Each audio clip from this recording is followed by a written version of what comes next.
مجھے اسٹوڈیوز میں جوائن کر رہے ہیں کرنل ریٹائرڈ اکبر بٹ صاحب. Thank you for being here sir. Iqbal Shahid صاحب بھی ہمیں جوائن کر رہے ہیں, senior analyst. Thank you for being here sir. اپنی بات کا آغاز کرتا ہوں کرنل اکبر بٹ صاحب سے, اور کرم کے علاقے سے ہم اس بات کا آغاز کرتے ہیں. بگن کے لیے امدادی قافلہ ٹل سے روانہ ہو چکا ہے اور آج یہ قافلہ روانہ ہوا ہے, نہ جانے کب پہنچے گا. کرنل صاحب, یہ معاملہ جو جس طرح سے ایکسپیکٹڈ تھا, کیونکہ ہم نے دیکھا کہ پہلے معاہدہ ہو گیا دونوں فریقین کے مابین اور کہا گیا کہ دونوں سائڈ سے 45 لوگ آ کے سائن کریں گے, سائن انگوٹھے کریں گے, اور پھر اس کے بعد یہ معاہدہ طے پا جائے گا. یہ سب کچھ ہونے کے بعد اگلے ہی دن ڈپٹی کمشنر پر اٹیک ہوتا ہے اور باقاعدہ فائرنگ کر کے انہیں ایگزیکیوٹ کرنے کی کوشش کی جاتی ہے. الحمدللہ اللہ تعالیٰ ان کو صحت زندگی دے, ان کو وہ بچ گئے. وہ معاملہ تو ویسے نہ ہو سکا, لیکن کیا بہتری آئی ہے یا کیا بہتری ایکسپیکٹ کی جا سکتی ہے؟ کرنل اکبر صاحب کیا سمجھتے ہیں آپ؟ بسم اللہ الرحمن الرحیم.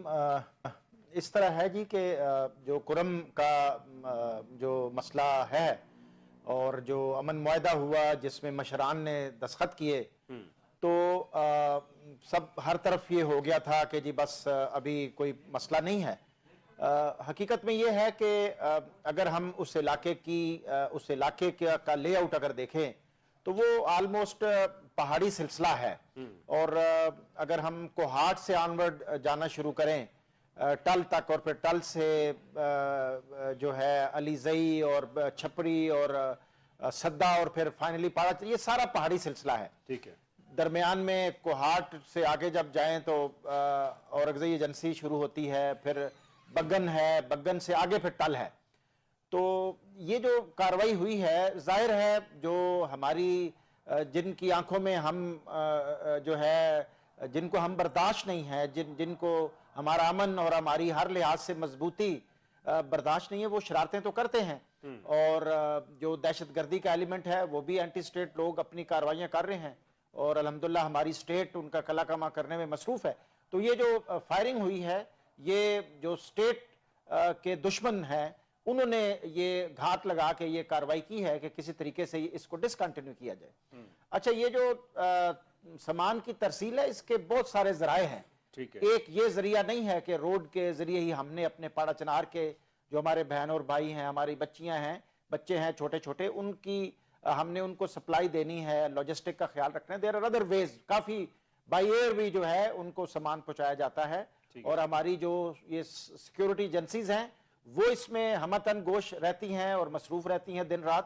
اور اس کے بعد جو ہمارے دوسرے اسٹیٹ کے ادارے ہیں, ہماری حکومت ہے, وفاقی حکومت یا صوبائی حکومت, وہ اس میں پورا اپنا رول ادا کرتی ہے.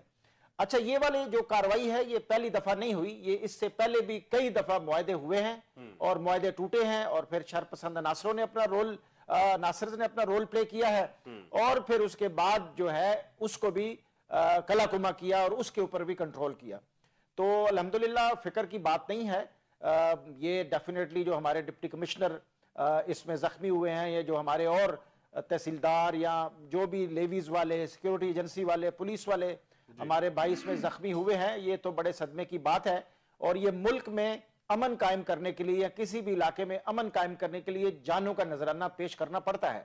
جس طرح مسلسل ہمارے جو اسٹیٹ کے ادارے ہیں وہ اپنی قربانیاں دے رہے ہیں اور دیتے رہیں گے, اور اس سے پہلے بھی الحمدللہ انہوں نے قربانیاں دی ہیں تمام اسٹیٹ کے اداروں نے. اداروں کو مضبوط ہونا چاہیے, ادارے رہنے والے ہیں.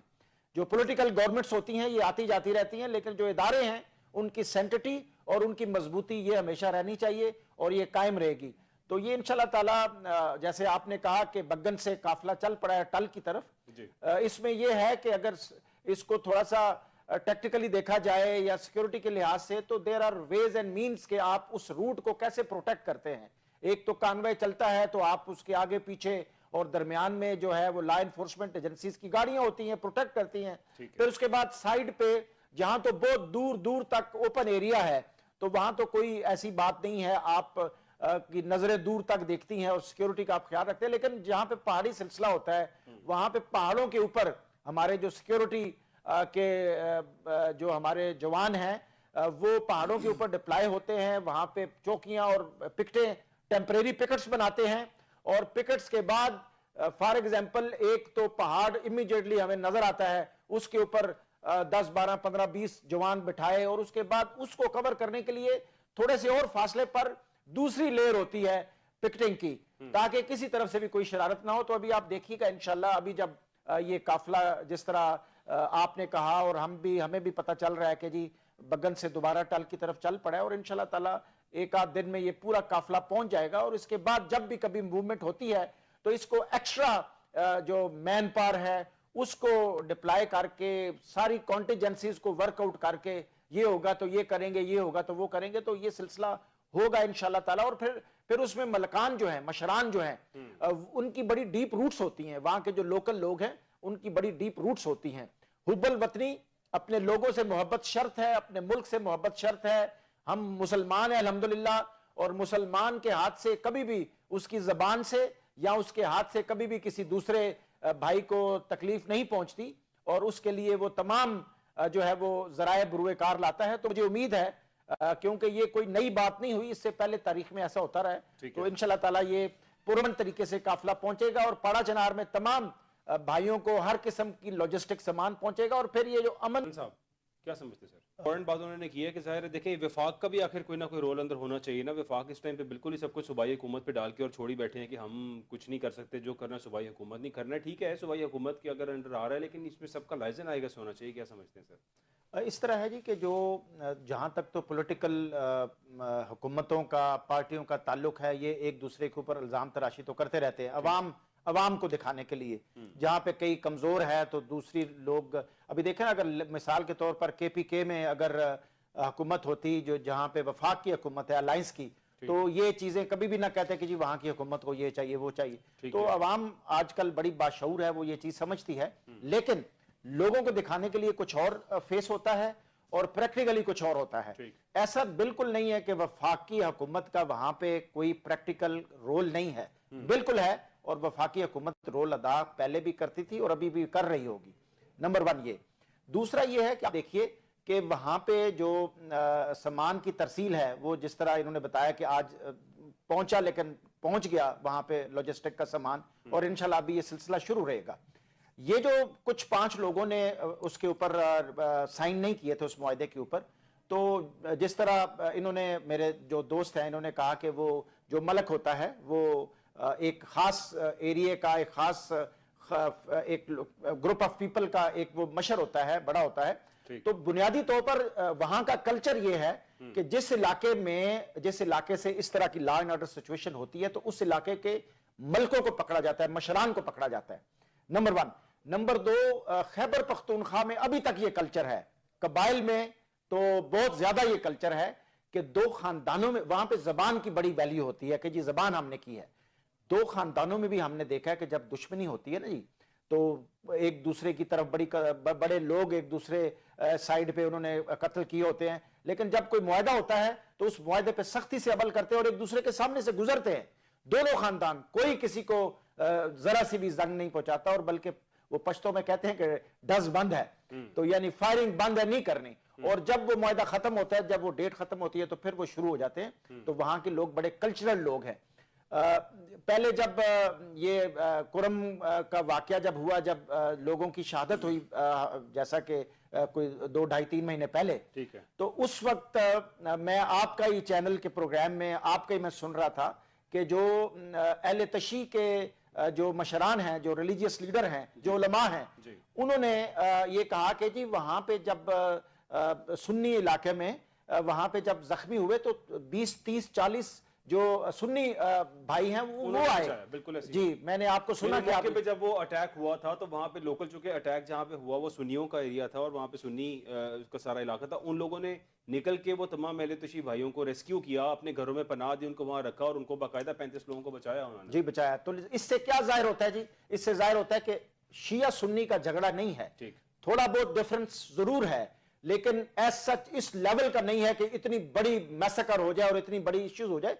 शिया और सुन्नी अल्हम्दुलिल्लाह। कर्नल साहब, यहाँ पे इशू ये है ना कि चीजें रुक नहीं रही हैं यहाँ पे, मतलब जिस तरह ही आप कहते हैं मुआहदा हो गया, सब कुछ ठीक है, सब कुछ अच्छा है, और अचानक से अगले दिन पता चलता है कि डिप्टी कमिश्नर पे अटैक हो गया और उसमें फायरिंग हुई बाकायदा। अगर वो ना होती तो शायद हमें यहाँ बैठे तो सब कुछ अच्छा ही लग रहा होता जैसे गवर्नमेंट बता रही थी।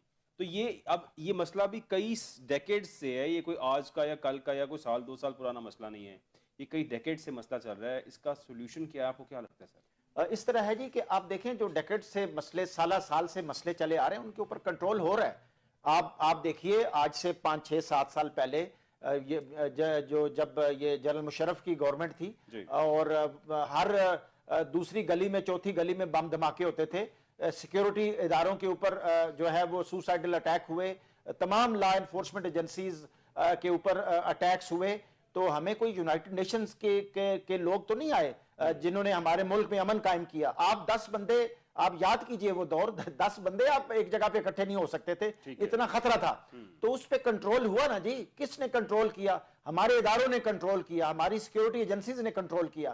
اچھا ایک اور بات ہے, بعض اوقات کچھ چیزیں جو ہیں وہ کچھ چیزیں سامنے نہیں آتی, یہ بنیادی طور پر حکومتوں کا کام ہے, حکومتوں کے ترجمانوں کا کام ہے, ان کی میڈیا پالیسی کا کام ہے, ان کے وزرائے اطلاعات و نشریات کا کام ہے کہ اپنے اداروں کے جو سینٹٹی ہے, جو اپنے اداروں کا ڈیووشن اور سیکریفائس ہے, اس کو عوام کی نظروں میں لائیں, اور ان کو ہماری سیکیورٹی اداروں اور اسپیشلی جو ایجنسیز ہیں ان کے اندر ود ان ایجنسی آپ یقین کریں اتنی زیادہ اکاؤنٹیبلٹی ہے کہ آپ حیران رہ جائیں گے. وہاں پہ بھی کوئی آدمی اپنی جو لائن ہے, یعنی مین جو لائن ہے, لائن آف ڈیوٹی ہے, وہ اپنے ملک سے محبت ہے. جو آدمی جو فرد ملک کا وفادار نہیں ہے, سیکیورٹی ایجنسیز اس کے سامنے جو ہے نا وہ سیسا پلائی ہوئی دیوار ہیں. لیکن یہ جو چھوٹے موٹے جو پولیٹیکل ڈیفرنسز ہوتے ہیں یہ ہوتے رہتے ہیں. ہماری ایجنسیوں کا یا ہمارے اداروں کا جو اسپیشلی دفاعی ادارے ہیں, جو لا انفورسمنٹ والے ادارے ہیں, جن کے اوپر پولیٹیکل انفلوئنس نہیں ہے, وہ کبھی بھی ایسا کام نہیں کرتے کہ جس سے کسی کے ساتھ زیادتی ہو, کیونکہ یہ سارے قومی ادارے ہیں. اس میں میں ہوں, آپ ہیں, یہ ہیں, ہمارے یہ جو کیمرہ کے پیچھے ہمارے بھائی ہیں ان کے رشتہ دار ہیں, تو لہٰذا یہ ہمارے جو سیکیورٹی ادارے یہ ہمارے قومی ادارے ہیں. صاحب جس طرح اقبال شاہ صاحب نے کہا ہے کہ افغان گورنمنٹ کو انگیج کیا جائے اور ان کے ساتھ اگر آپ ان تمام کنڈیشنز پہ ہیں, وہ اپنی سائڈ کو کنٹرول کریں گے تو یہ معاملہ حل ہوگا, ورنہ ہم جتنی بھی کوشش کرتے رہیں اگر وہاں سے ان کی لوکل گورنمنٹ ان کی فورسز وہاں پہ کنٹرول نہیں کریں گی بارڈر کو, تو یہ مسئلہ ایسے ہی چلتا رہے گا. کیا سمجھتے ہیں؟ جی بالکل اسی طرح ہے, بالکل ٹھیک بات ہے. یہ ہمارے جو حکومت ہے ان کو حکومت افغانستان میں حکومت کو انگیج کرنا چاہیے, وہاں پہ جانا چاہیے اور بیٹھنا چاہیے, بات چیت کرنی چاہیے. اس کو پرائرٹی 1 سیکیورٹی اور امن امان کسی بھی ملک میں وہ پرائرٹی 1 ہوتا ہے اور ہونا چاہیے. اور اگر سیکیورٹی اور لا اینڈ آرڈر سچویشن ٹھیک ہوگی تو پھر اس کے بعد ایک اکانومی آتی ہے. ابھی افغانستان میں بھی کوئی اتنی سٹیبل گورنمنٹ نہیں ہے, انفراسٹرکچر نہیں ہے, وہاں پہ وہ سارا کچھ جو ہے وہ ڈیولپنگ سٹیج میں ہے اور سارا کچھ اسی طرح ہے. تو انفلٹریشن جو ہے وہاں سے جو در اندازی ہے وہ اس کے چانسز بھی ہیں لیکن بہت کم ہے وہ, کیونکہ جیسا کہ آپ کو علم ہے, ہم سب کو پاکستانیوں کو علم ہے کہ افغانستان کا بارڈر سب سے بڑا بارڈر ہمارے ملک کے ساتھ افغانستان کا ہے, اس کے بعد انڈیا ہے. تو لیکن بارڈر کا جو لے آؤٹ ہے اس میں بڑا فرق ہے. یہ سارا پہاڑی سلسلہ ہے افغانستان کے ساتھ, اور دوسرا جو ہے وہ پلینز ہیں اور سندھ کے پلینز ہیں, ریگستان ہے اور پلینز آف پنجاب ہیں.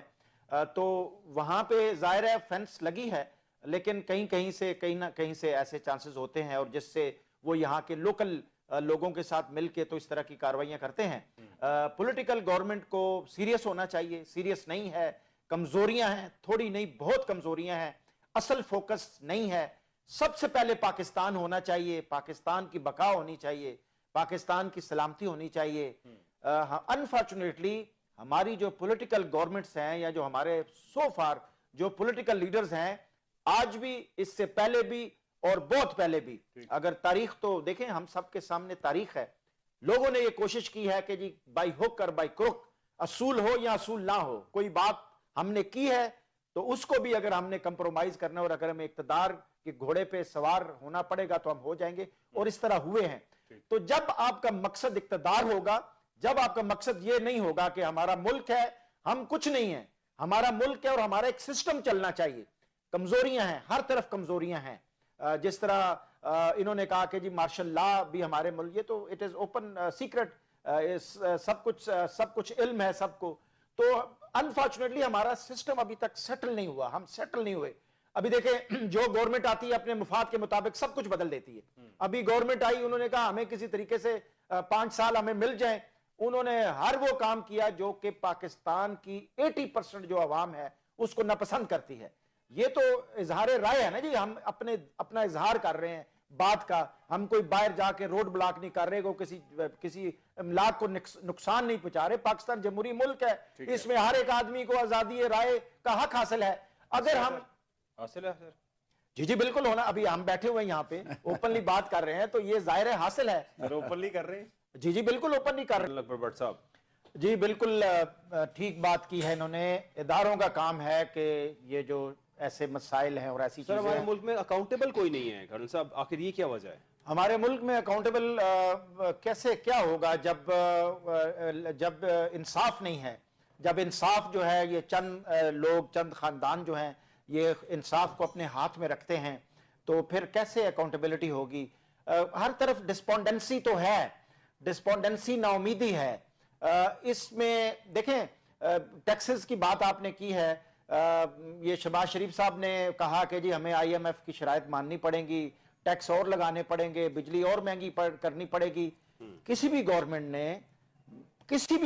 में पाकिस्तान में उन्होंने गवर्नेंस को ठीक नहीं किया। आते हैं, बड़े बड़े खर्चे करते हैं, अपने आप को मजबूत करते हैं, बड़े बड़े ठेके करते हैं, कमीशनें लेते हैं, अपने आप को और मजबूत करते हैं, जागीरदार होते हैं, पहले ही बिजनेसमैन होते हैं और बड़े बनते हैं, अपने बिजनेसेस को स्ट्रांग करते हैं, मजबूत करते हैं, अपनी जात को मजबूत करते हैं। जब मुल्क के अंदर जो हरावल दस्ते में लोग हैं, जो पॉलिटिकल लीडर्स हैं, वो इतने बड़े बड़े खानदान और इतने बड़े बड़े उमरा होंगे तो कैसे वो बेहतरी? उन्होंने तो अपने आप को मजबूत करना है, आम आदमी को उन्होंने मजबूत नहीं करना। ये जो लोग हैं, ये जो बार बार हुकूमतों में आते हैं, ये क्यों आते हैं? देखें, ये मैं, आप और पाकिस्तान के अवाम हम सब जानते हैं, ये होते तो बड़े तकड़े अमीर लोग हैं, बड़े बड़े बिजनेस, इनके पास अथॉरिटी नहीं होती, इनके पास रिकॉग्निशन नहीं होती, तो ये कहते हैं पैसा लगाओ। अभी हमारे इलेक्शंस में कितना आम आदमी इलेक्शन लड़ सकता है, काबिल आदमी लड़ सकता है। मेरे ये जो फाजिल दोस्त है माशाल्लाह, ये इतनी अच्छी बातचीत कर रहे हैं, इतना इनका विजन है, इतना इनके दिल में दर्द है। मेरा तो अभी आपके प्रोग्राम में इनसे मुलाकात हुई है, तो मैं सोच रहा था कि इन जैसे लोगों को आगे आना चाहिए, लेकिन ये आगे नहीं आ सकते, ये अरावल दस्ते में नहीं आ सकते। उसकी वजह कि सिस्टम बहुत मुश्किल है। आप देखें, हॉकी का मैच, क्रिकेट का मैच होता है, आप ट्रायल लेते हैं तहसील लेवल के ऊपर, डिस्ट्रिक्ट लेवल के ऊपर, सूबे लेवल। क्या कभी इस चीज में कभी ऐसा हुआ है? कानून बना जी 10 लाख रुपया फला MPA के इलेक्शन में जो है ये लगेगा। आप देखें, करोड़ों रुपए लोग लगा, 10-10, 12-12, 15-15। मैंने खुद सूबाई असेंबली के मेंबर का इलेक्शन लड़ा है, तो आप यकीन करें कि ऑन ग्राउंड कुछ होता है। सर, 2024 में जो सूबाई असेंबली का हल्का था उसके लिए 15 से 20 करोड़ और नेशनल असेंबली के लिए 25 से 30 करोड़ रुपया चाहिए था। तो चट्टा साहब कैसे बेहतरी आएगी जब ये जिस आदमी ने गुर्बत की? लेकिन ये पहला इलेक्शन पाकिस्तान की तारीख में, शायद जब तक मैं अपनी अगर जिंदगी की बात करूं तो मैंने तो पहला ऐसा इलेक्शन देखा है कि जिसके अंदर बहुत से ऐसे लोग थे जिनका 1 रुपया भी नहीं लगा और वो खड़े भी आजाद थे और किसी एक बंदे के नाम पे खड़े थे, बगैर पैसे लगाए, उनको इतने वोट डले, लेकिन फिर भी 47 पर स्टिग्मा था कि ये तहरीक इंसाफ के, लोगों ने कोई पैसा नहीं लगाया। मैं आपकी बात से एग्री करता हूं। ये पाकिस्तान, क्योंकि वो बेचारे तो मौके पे अवेलेबल भी नहीं थे, तो पैसे कहां से लगा? मैं पाकिस्तान की तारीख में ये पहली दफा हुआ है। मैं बिल्कुल आपकी इस बात से, मैं तो चशमदीद गवाह हूं ना जी। मैंने तो खुद सूबाई असेंबली का इलेक्शन लड़ा है। मैं खुद गया हूं अपने जो नॉमिनेशन पेपर देने, उन्होंने पुलिस वाले एक सब इंस्पेक्टर खड़े थे, उन्होंने देखा, हाँ जी अगर ऊपर फार्म के ऊपर लिखा हुआ है आजाद या कोई और पार्टी तो ठीक है, अगर PTI लिखा हुआ है तो आप जी नहीं आगे जा सकते। पकड़ना दकड़ना, फिर इलेक्शन हुआ। फिर ये तो रियलिटी है। देखें, पसंद और नापसंद एक अलग बात है। गवर्नेंस अच्छी इन्होंने की, पहले जब इमरान खान को पहले 3.5 साल मौका मिला, गवर्नर अच्छी की या नहीं की वो भी एक अलग बात है। लेकिन मौजूदा दौर में, क्योंकि हमारी नेचर है ना जी, पाकिस्तानी कौम बेसिकली एक तकड़ी कौम है, एक जज्बाती कौम है। ये जब आप कोई लीडर जेल में जाता है ना तो लोगों के दिलों में हमदर्दी आती है। जब आप किसी को दबाते हो, ये जो हमारे पॉलिसी साज है ना, उनको सोचना चाहिए। इस वक्त जरूरत है पाकिस्तान की कौम को इकट्ठा करने की, और ये इकट्ठा तभी होगी जब इंसाफ होगा। इंसाफ हर तरफ हो, मेरिट हर तरफ हो। इस तरह पाकिस्तान की कौम है। अल्हम्दुलिल्लाह हम सारे पाकिस्तानी बैठे हैं। हमारा मुल्क पहले है, बाकी सब कुछ बाद में। अपने मुल्क के लिए हम सब अपनी जान भी देने के लिए तैयार हैं। हम जरा भी नहीं सोचेंगे, कोई मुल्क की बात करके तो देखे, लेकिन मुल्क के अंदर सिस्टम को ठीक करना है। गवर्नेंस कमजोर है, टैक्स जो है लोग देते नहीं है, टैक्स लोग क्यों नहीं देते? ज़कात लोग देते हैं, सदका खैरात लोग देते हैं, ज़कात तो खुद कैलकुलेट करके देते हैं, टैक्स नहीं देते। वजह यह है कि वो उनको पता है कि ये खा जाएंगे। टैक्स लेने देने वाला टैक्स नहीं देता, चोरी करता है। टैक्स लेने वाला जो इमीडिएट स्टेप है, जो बार्गेन करता है, वो चोर है, वो कमजोर है, वो पैसे खाता है, इतने मुझे दे दो, इतने जमा करा दो। 90% ये होता है। तो उसके बाद जो मुलाजिम टैक्स जमा करता है, उसको ये इल्म है कि जब ये मैं जमा करके खजाने में जाएगा तो ये उड़ा देंगे। तो हर तरफ जो है वो यकीन का फुकदान है, ट्रस्ट का फुकदान है, कमजोरियां हैं। आप पोर्ट देख लें, हमारी सी पोर्ट देखें, वहां पे हमारे जो कस्टम्स के हमारे भाई हैं, तो वो किस तरह क्या हिसाब किताब होता है, किस तरह जो है वो सोचना चाहिए कि भाई ये हम अपने मुल्क को कैसे चलाएंगे। अपनी जात को तो आप मजबूत कर रहे हैं, तो मुल्क को कैसे? फिर अकाउंटेबिलिटी नहीं है। हमारा कोई सिस्टम ऐसा जो एंटी करप्शन महकमा है, सबसे ज्यादा करप्ट वो है। अच्छा, पर्सनल विम्स के ऊपर, ओ भाई मुल्क को पहले रखो। मैंने बहुत कम सुना है कि लोग बात करें कि नहीं यार ये काम नहीं करना, इससे हमारे मुल्क को नुकसान है। ये स्टेज आनी चाहिए और आएगी। उम्मीद है अल्हम्दुलिल्लाह। अगर आप पॉजिटिविटी देखें, सियासत में मेरी नजर में तब्दीली तभी आएगी, कभी नहीं आ सकती और 100 साल गुजर जाएंगे अगर यही फ्यूडल्स जो हैं और यही सिस्टम रहा। इलेक्शन कमीशन को और हमारी अदालतों को, हमारे वो इदारे जो कि जिनका कोई किरदार है और होता है, उनको सोचना चाहिए। हर आदमी को मौका देना चाहिए कि ऐसा सिस्टम बनाएं। इलेक्शन अगर कभी मौका मिला तो इसकी रिफॉर्म्स के मुतालिक, क्योंकि टॉपिक से हट जाएंगे तो बात करेंगे। जब इलेक्शन कमीशन रिफॉर्म्स करेगा और सख्ती से उसके ऊपर अमल करेगा तो आप यकीन करें कि आपको अच्छी लीडरशिप मिलेगी। बहुत शुक्रिया मेरे तमाम नाज़रीन आपका देखने का। अपना ख्याल रखिएगा। अल्लाह हाफ़िज़।